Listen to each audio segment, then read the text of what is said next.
വരെ യാസീൻ നബിക്കൊരു വിശേഷം വരുത്തി പൊരുളായി.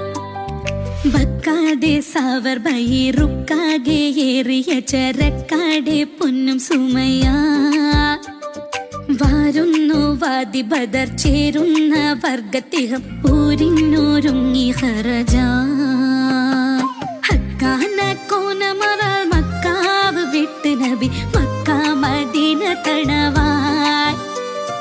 ഹാറേതുമെത്തിടുക ഏരാറുമൊത്ത ഷഹർ ബാറാൽ പൊറുത്ത പിറകെ. തക്കോവർ ഹാമിദരും മിക്കോർ സ്വഹാബികളും ഒക്കോയിരിക്കും പൊഴുതിൽ ജാസൂസോരുത്തർ വരെ യാസീൻ നബിക്കൊരു വിശേഷം വരുത്തി പൊരുളായി. ബക്കാതെ സാവർ ബൈറുക്കാകെ ഏറിയ ചര